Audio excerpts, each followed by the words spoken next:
जय श्री कृष्णा। नमस्कार दोस्तों, स्वागत है आप सभी का हमारे YouTube चैनल में। आज हम सुनाएंगे पितृपक्ष की पौराणिक कथा, जो इस प्रकार है।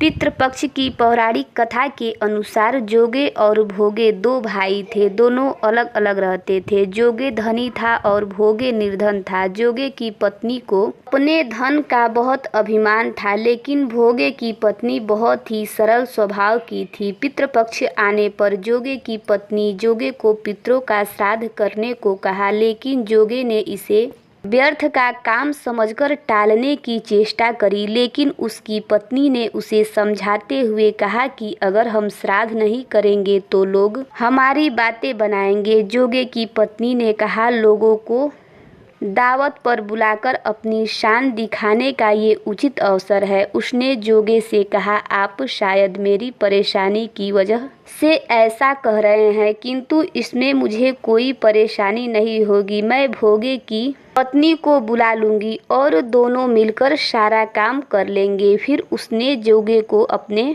पीहर भेजकर आने का न्योता भेज दिया। दूसरे दिन उसके बुलाने पर भोगे की पत्नी सुबह सुबह आकर काम में जुट गई और उसने रसोई तैयार कर दी। बहुत से पकवान भी बनाए और फिर सारा काम निपटाकर अपने घर आ गई।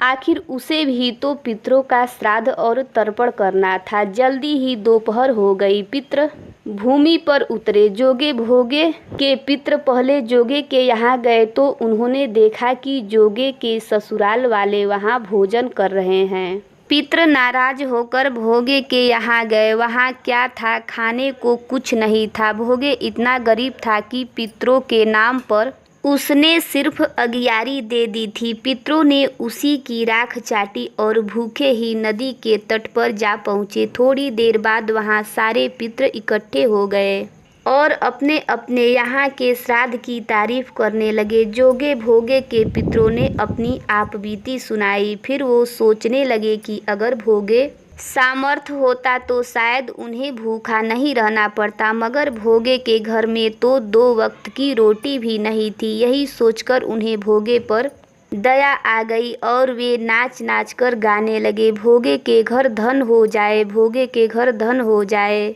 शाम होने को हुई। भोगे के भूखे बच्चों को कुछ भी खाने को नहीं मिला। उन्होंने माँ से कहा, माँ हमें भूख लगी है। माँ ने बच्चों को कहकर टाल दिया, जाओ आंगन में हौदी ओंदी रखी है, उसे जाकर खोल लो, उसमें जो मिले बांटकर खा लेना। जब बच्चे आंगन में पहुँचे तो उन्होंने देखा कि हौदी तो मोहरों से भरी पड़ी है। वो दौड़े दौड़े माँ के पास पहुँचे और माँ को सारी बात बताई। आंगन में आकर भोगे की पत्नी ने सब देखा और हैरान रह गई।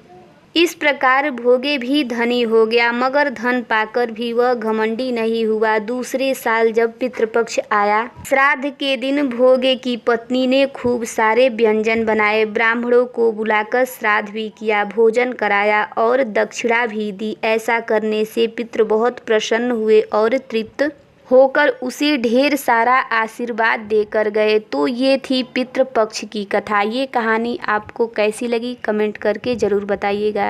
चैनल पर पहली बार आए हैं तो चैनल को सब्सक्राइब करिएगा, बेल आइकन को प्रेस करिएगा ताकि आने वाली न्यू वीडियो की नोटिफिकेशन आप सभी को मिलती रहे।